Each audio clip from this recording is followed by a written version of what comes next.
tapi silakan diambil semua harta yang ada di dalam rumah saya. Ini Taufik ngomong sama Sidki, ambil semua harta yang ada di dalam rumah saya, nggak usah disisain, borong semua. Sidki oke, siap, datang 6, akhirnya dia siap-siap masuk tuh Sidki, pintunya mau dibukain. Begitu pintunya mau dibuka, Taufik bilang ke Sidki, sebelum masuk persiapkan dulu tempatnya, karungnya dicari dulu nih, karena kalau tangan kosong nggak bisa tuh bawa segitu banyak harta itu kan. Oke, akhirnya Sidki beli plastik yang gede, trash bag, plastik sampah yang gede, karung dibawa, dilepet-lepet masuk. Ya sekedarnya kemudian masuk. Sebelum masuk lagi, Taufik bilang ke Sidki, waktunya cuma 30 menit ya. Setelah 30 menit, saya nggak akan izinkan Sidki di dalam lagi. Maka Sidki bilang setuju, 30 menit akad ya, sah 30 menit. Akhirnya pintunya dibuka. Begitu Sidki masuk ke rumah ini, yang semuanya sudah dipenuhi sama Taufik dengan emas, berlian, segala macam harta tadi, apa yang dilakukan Sidki? Sidki kaget. Masya Allah, ada harta segini banyak, ada intan segini banyak, ada emas segini banyak. Biasanya Sidki cuma melihat pati murah lecek, pati murah lecek gitu, atau koin 500 emas yang buat kerokan sakit itu. Nah, itu cuma beliau pegang itu, atau maksimal Soekarno Hatta selembar 2 lembar. Tapi begitu masuk ke rumahnya Taufik, melihat semuanya penuh dengan berlian, semuanya penuh dengan duit. Akhirnya Sidki melakukan sesuatu, dia ambil handphonenya, dia nyalain kameranya, kemudian difoto semua sudut ruangan. Jadi dia videokan ke semua sudut ruangan, dia videokan, ambil emas angkat batangan itu diambil di selfie kayak gini gitu kan. Dia ingin menunjukkan bahwa harta yang ada di rumahnya Taufik itu adalah hartanya Sidki. Kepentingannya cuma itu aja. Dia nggak pernah ketemu sama duit sebanyak itu, nggak pernah ketemu sama kunci mobil sebanyak itu, nggak pernah ketemu sama uang setumpuk-tumpuk itu. Akhirnya dilakukan oleh Sidki cuma mengeluarkan handphone, kemudian memoto semua sudut ruangan dan mengabadikan semua harta yang ada di dalam ruangan. Kaget loh, saya belum pernah melihat harta segini banyak. Akhirnya keliling sampai semuanya difotoin. Asik, Sidki asik sekali dengan fotonya. Akhirnya memori handphonenya penuh, dipindah ke cloud, Google Drive-nya penuh, 15 GB nggak cukup, habis. Pindah ke Dropbox juga penuh juga, nggak cukup memorinya. Sebelum Dropbox-nya habis yang terakhir, pemilik rumah datang, Taufik datang, Sidki sudah 30 menit habis. Maka Sidki kaget, kok udah 30 menit habis? Saya belum ngambil apa-apa dari rumahmu. Maka katanya si Taufik, ya sudah kan kontraknya tadi berapa menit? 30 menit. Kalau sudah 30 menit silahkan keluar dari rumah saya. Saya belum ngambil apa-apa nih, gimana? Ya udah keluar. Gak mau, ya ambilin sampah keluar. Akhirnya kontrak habis 30 menit, Sidki keluar. Pertanyaannya, apa yang Sidki dapat? Apa? Foto, video, memori harian penuh. Itu berat dia hampir penuh. Dapat uangnya nggak? Nggak ada. Dapat emasnya nggak? Nggak ada. Mas batangan yang tadi dibuat selfie, sempat dikatakan nggak? Nggak sempat. Karena kekagetannya itu, dia lakukan itu tadi. Nah teman-teman, kita masuk di Ramadan itu waktu kita cuma 30 hari. Waktu kita cuma 30 hari. Begitu dibuka pintunya, kita kaget. Wah, mewah sekali Ramadan itu. Apa yang kita lakukan? Kita keluarkan handphone kita, kemudian kita selfie. Sekarang kita sudah menginjak tangga yang keempat. Insya Allah kita lagi juga tangga yang keempat. Besok tangga kelima, hari kelima. Kita masih sibuk dengan kekagetan kita terhadap Ramadan. Keluar dari rumah kita melihat orang takjilan banyak di mana-mana, orang jual snack di mana-mana, orang tarawih sampai luber-luber masjidnya. Kita kaget, hebat sekali di Ramadan. Orang tarawih tutup di mana-mana, hebat sekali ini. Foto lah kita. Buka puasa kita foto. Selesai buka puasa, tarawih kita ngajak anak, kita foto sama anak kita. Istri ditutup, kita foto sama istri kita, videoin gitu kan. Setelah tarawih selesai, witir gitu kan, sudah witir, imamnya sholat kita foto juga. Selesai imam sholat kita foto, kita pulang ke rumah, perjalanan ke rumah kita pulang juga. Nggak lupa tadarus kita foto juga. Sampai di rumah kita makan lagi, kita foto lagi. Selesai foto habis makan di rumah, kita sahur sama keluarga, kita foto lagi. Begitu sahur selesai, kita masuk ke masjid, kita ambil foto lagi. Selesai sholat subuh dari masjid, kita sholat duha, kita selfie lagi. Sholat duha selesai, sholat duhur, kita selfie lagi. Sholat asar selfie lagi, sampai ketemu asar maghrib, semuanya selfie lagi. Akhirnya apa yang kita dapat dari Ramadan? Selfie. HP kita yang penuh. Kalau itu kita lakukan, terus menerus kita lakukan, maka kita termasuk orang-orang yang keluar dari Ramadan itu memori HP-nya penuh, tetapi amal ibadahnya kosong. Naas kan nasib kita semua. Kalau itu yang kita lakukan. Pengalaman sebelumnya kita selalu kaget nih, didatangi Ramadan kaget, kok udah Ramadan gitu kan. Tapi setelah Ramadan pergi, mau lebaran, kok udah lebaran lagi. Maka kita pengalaman tahun lalu selalu mengajarkan kita bahwa kita tidak belajar dari pengalaman.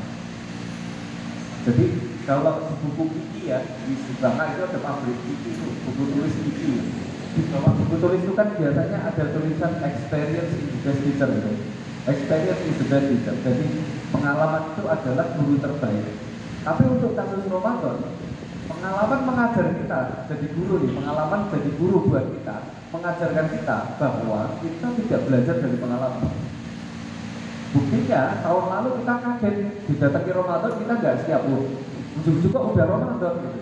Begitu Ramadan pergi mau Idul Fitri, kita kaget juga Ramadan baru kemarin kok udah Idul Fitri lagi. Kita tidak siap ditinggal Ramadan, kita tidak siap didatangi Ramadan, dan setiap tahun berulang hal yang sama. Maka kita belajar dari pengalaman, bahwa pengalaman mengajarkan kita tidak belajar apa-apa dari pengalaman. Karena kita mengulang pengalaman yang naas setiap tahun. Tilawah kita nggak pernah kata, mepet-mepet. Tarawih kita cuma seminggu pertama, pol-polan aja. Begitu ditanya, Pak, kenapa tarawihnya cuma seminggu pertama atau cuma 3 hari aja masjid itu penuh? Ikuti sunnah Rasul ya. Rasul itu jamaah cuma 3 kali di masjid, sisanya di rumah. Ya saya ikuti sunnah Rasul. Berarti mayoritas masjid di Indonesia itu masjid yang sunnah. Karena ikuti sunnah Rasul. Penuhnya cuma 3 hari pertama, setelah itu mulai mendapat mulai sunnah Rasul. Itulah keunikan kita, itulah hebatnya kita untuk mengawali Ramadan kali. Itu ya teman-teman sekalian. Jadi forum seperti ini penting sekali, forum seperti ini bagus sekali supaya kita diingatkan, saling mengingatkan satu sama lain, teman-teman saling mengingatkan teman-teman yang lain. Tadi Pak Ketua Panitia juga sudah ngomong, jadi untuk menguatkan persaudaraan, menguatkan ukhuwah penting kita ketemu kayak gini. Apalagi kita habis masa resesi nih, habis masa Covid kemarin, kita udah lama nggak ketemu. Meluapkan kerinduan itu kita bingung sama siapa. Akhirnya ini kita bisa meluapkan kerinduan di sini, bisa ketemu. Saya ketemu sama teman-teman, sama Siti, Dimas, Yusuf, dan teman-teman yang lain ini. Tahun berapa sih ya ini? 2019 ya. Sebelum Covid 2019 terakhir, berarti 2020, 21, 22, 23, 4 tahun. Nggak ketemu lama sekali. Alhamdulillah hari ini bisa ketemu sama teman-teman sekalian setelah 4 tahun berpisah. 4 tahun berpisah, ada yang wajahnya masih sama, ada yang wajahnya sudah agak berbeda. Kayak misalkan Dimas ini secara struktur fisiknya sudah mulai beda nih, sudah mulai kompatibel untuk menikah. Semester berapa Dimas? Semester 8. Ada yang semester 7 nih kan? Atau kedong ya? Belum pada nikah semua? Ada? Masuk periode. Oh iya, cek. Berarti ini STMG. Semester 7 masih jomblo. Ya, semester 7 masih jomblo. Ya apa-apa lah, jomblo bisa bukan. Gas terus pokoknya ya. Yang penting masih 5 masjid. Oke, teman-teman sekalian, ini waktu udah berjalan 15 menit kita. Pertanyaan lagi yang kedua. Pertanyaan yang kedua. Rasulullah itu kan 13 tahun di Mekah, 10 tahun di Madinah. Kalau bisa jawab, nanti dapat hadiah. Doorpress aja. Doorpressnya apa? Sound system program. Ada doorpress. Ada. Kalau bisa jawab nanti bisa dapat hadiah. Hadiahnya naik haji. Bila mampu. Bila mampu. Kan Rasulullah kan 13 tahun ya di Mekah ya, dakwahnya setelah jadi Nabi Rasul. 10 tahun di Madinah. Puasa Ramadan itu tahun berapa disyariatkan setelah hijrah? Tahun keberapa hijrah? Tahun berapa? Ayat kutiba alaikumusiyam itu turun tahun berapa hijrah? Tahun kedua setelah hijrah. Berarti posisi Nabi di Madinah tahun kedua baru wajib puasa Ramadan. Rasulullah wafat tahun ke-11. Tapi wafatnya Rabiul Awal, berarti belum ketemu sama Ramadan di tahun 11. Pertanyaannya, berapa kali Rasulullah puasa Ramadan?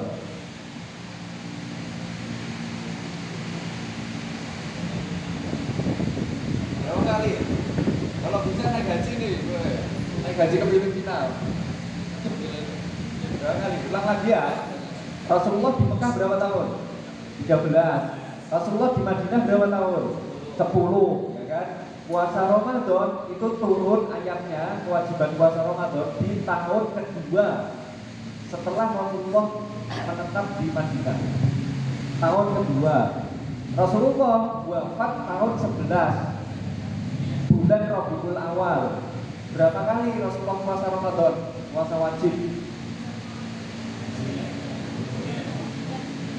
Yang belakang loh, ibu-ibu, berapa kali bu puasa Ramadan Rasulullah?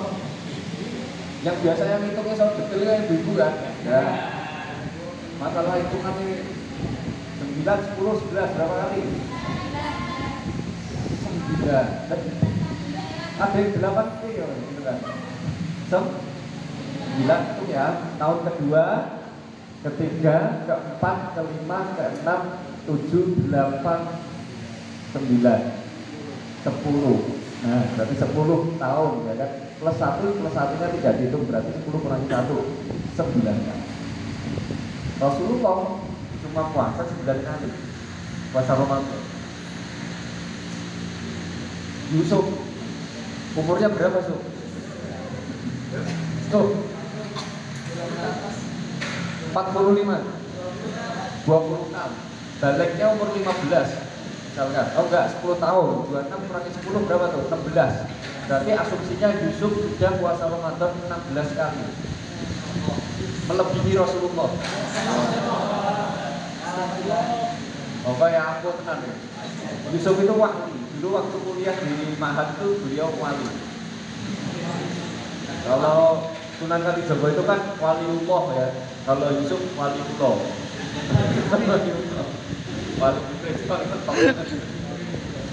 Kita puasa sudah lebih dari puasanya Nabi nih, lebih dari 9 kali. Tapi kualitas puasa kita sama puasanya Nabi kira-kira linear gak? Gak linear, gak linear. Maka kita banyak PR, puasa kita ini banyak PR, banyak tanggungan. Bagaimana kita melinearkan puasa kita dengan puasa Nabi? Jangankan kualitas puasa, untuk menentukan 1 Ramadan atau 1 Syawal aja kita nggak pernah ngatur. Ngeri tuh. Di Indonesia itu saya pernah meneliti, ada 3 metode untuk menentukan 1 Komariah, terutama 1 Ramadan. Saya pernah nulis gitu, ada 3. Yang pertama hisab, yang kedua ru'yah, yang ketiga non hisab non ru'yah. Kalau hisab teman-teman tahu ya, hisab itu ahli hisab, beda lagi kalau itu kan ahli hisab makro, kalau itu beda lagi, bukan hisab itu hitungan. Jadi ada ormas yang hitung 1 Ramadan itu hitungan, pakai angka astronomis. Yang kedua ada ru'yat, titik gila. Yang ketiga ada non hisab non ru'yat. Saya pernah meneliti juga tentang metode ombak. Jadi ada ormas di Indonesia itu yang menentukan 1 Ramadan itu dengan ombak di laut. Jadi kalau ombaknya ganas besok puasa. Aku tenang itu. Kalau ombaknya surut gitu, berarti belum kelihatan bulannya, belum puasa. Dari berbagai macam metode itu, alhamdulillah kita selalu bisa berbeda satu sama lain. kalau di dalam satu jangkauan yang panjang, misalkan kayak kita dengan Filipina, kita Jakarta dengan Filipina, Jakarta dengan Merauke, itu masih mungkin untuk beda. Tapi yang lebih dahsyat adalah di Indonesia itu, jangankan teritorial yang sekian ribu kilometer, satu rumah itu kita beda. Bapaknya NU, ibunya Muhammadiyah. Satunya udah puasa duluan, satunya masih besok puasa. Mas nanti kalau cari mau yang beda apa yang satu? Yang sama tadi. Yang sama. MUI itu mengeluarkan fatwa ya buat Dimas khusus ya. MUI itu mengeluarkan fatwa. Berarti ini benar nih. Tidak boleh nikah dengan orang satu pengajian. Nggak boleh mas. Tapi harus beda pengajian. Ya. Nggak boleh. Nikah sama orang satu kelas itu nggak boleh. Wah, nggak ada harapan kita. Oh, nggak ada harapan satu kelas, nggak boleh. Kalau nikah itu satu aja, jangan satu kelas. Satu kelas nggak boleh. Satu majelis juga nggak boleh. Satu masjid nggak boleh. Satu kantor nggak boleh. Satu aja. Sampai mana tadi kita? Sampai perbedaan itu tadi. Nah, kembali ke awal Rasulullah tadi puasa ya. Rasulullah puasa Ramadan itu 9 kali. Nah, dari puasa Ramadannya Rasulullah itu ada hal-hal yang kita sangat dimudahkan dengan puasa itu. Tadi ketika dengar Syekh Al-Mukarram baca tilawah Al-Quran itu suaranya bagus sekali. Itu kalau baca kutiba alaikumusiyam itu juga mesti tidak kalah bagusnya. Nah di ayat puasa itu ada 3 golongan yang teman-teman bisa amati. Dan dari 3 golongan itu rupanya ada keringanan-keringanan yang membuat puasa Ramadan itu semakin ringan. Zamannya Nabi Daud dulu puasanya 1 hari puasa, 1 hari buka. 1 hari puasa, 1 hari buka. Begitu seterusnya, itu kan berat. Zamannya Nabi Isa, Ibunda Maryam itu puasanya tidak ngomong. Inni nadartu lirrahmani shauma fala ukallimal yauma insiya. Jadi hari ini saya bernadar kepada Allah Tuhanku untuk berpuasa. Puasanya Maryam apa? Tidak ngomong. Kalau bapak-bapak saya yakin puasa tidak ngomong mampu. Tapi kalau ibu-ibu ini agak susah puasa nggak ngomong, karena bapak-bapak itu rasanya Adam itu Adam. Tapi kalau ibu-ibu ini turunannya Hawa. Berarti buka terus tuh kan. Kalau ibu-ibu sekarang suruh puasa tidak ngomong, kira-kira bisa nggak bu? Bisa pak. Yang penting dari saya tetap bisa ketik status. Itu susah zamannya Nabi Isa, Maryam itu berpuasa tidak bicara. Zamannya Nabi Muhammad puasanya enteng, puasa Ramadan cuma setengah hari aja. Setengah hari pun itu masih ada ringan-ringannya juga gitu.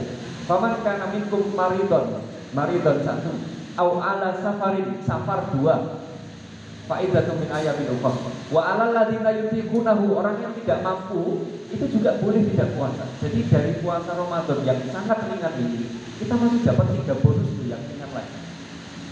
Yang pertama, orang yang sakit. Orang yang sakit boleh nggak puasa. Hari ini ada yang sakit, nggak ada ya, sehat semua ya. Tapi sakit bukan sembarang sakit. Pagi-pagi ya, Hanif makan nasi goreng. Nih, apa yang makan nasi goreng pagi-pagi? Oh nggak puasa? Sakit hati saya pak. Sakit hati tidak boleh tidak puasa, harus tetap puasa. Sakit fisik, yang kalau kita berpuasa sakit itu bisa tambah, maka kita boleh tidak puasa. Orang main bola, main futsal, harusnya ditendang bolanya, tapi dia nendang gawangnya, kuku jempolnya copot. Dia buka puasa nggak gara-gara kuku jempolnya copot? Tetap puasa. Tapi kalau kuku jempolnya misalkan hari pertama 1 copot, kemudian dia puasa di hari kedua copot yang kedua kalinya, kanan copot kiri lagi, hari ketiga copot kanan 1 lagi, kuku telunjuk ini ya kakinya, dia boleh tidak berpuasa karena itu menjalan, boleh tidak puasa. Tapi kalau kuku yang copot itu tidak tambah, maka dia tetap wajib puasa. Jadi tidak sembarang sakit ya. Panu, ada siurat, wajib puasa nggak? Wajib. Jangan gara-gara bisul. Bisul itu memang sakit ya. Sakit betul, apalagi kalau di bokong terus di sikut itu bisul sakit itu kalau di sikut ya. Orang bisulan di sikut. Wah, itu sakit banget ya. Lebih sakit, lebih sulit disikut.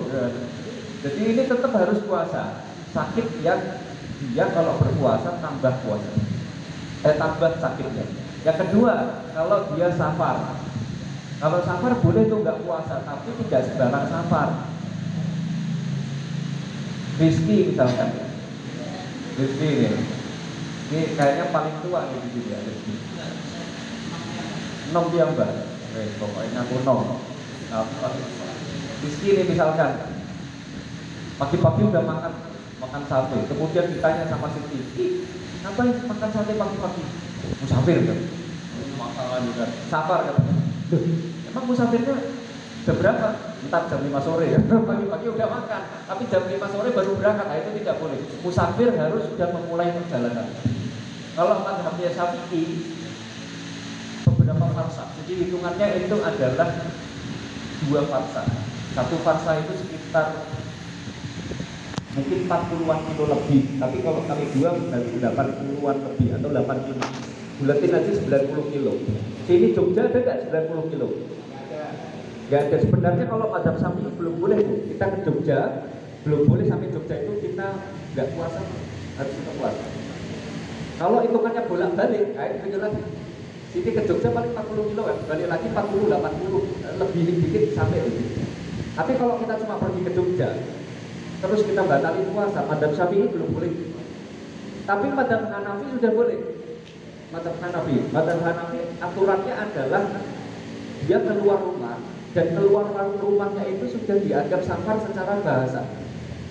Jadi kalau kita ke UMS, misalkan dari sini ke UMS, kita pamitan sama orang tua kita, bilangnya apa?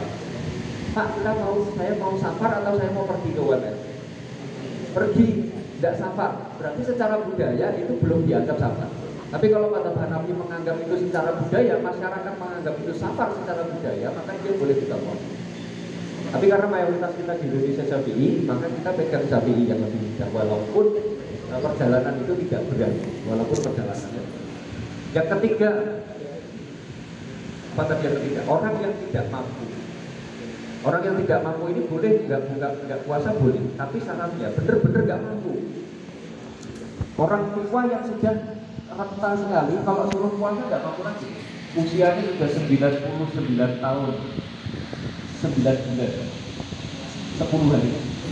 Sedikit lagi ulang tahun besar. Itu kalau suruh puasa nggak bisa, mengkodok juga nggak bisa. Maka apa yang dilakukan sama orang tua kayak gini? Membayar fidyah. Dan membayar fidyah itu tidak mahal. Fidyah itu 1/4 dari zakat fitri. Zakat fitrah panitia, bapak-bapak berapa zakat fitrah? 2,5 kilo. Beras 1 kilo berapa ibu? Beras kilo 12.000. Ada yang 12, ada yang 13 ya. Anggaplah 12.000, 10.000. Anggaplah 10.000 lah, paling gampang hitungannya. Berarti kalau zakat fitrah itu 2,5, anggaplah 3 kilo, berarti 10.000 kali 3. Ya kan, berapa? 30. 30.000 dibagi 4. Berapa? 7.500 dikali 30 hari. 7.500 kali 30 berapa? 225.000.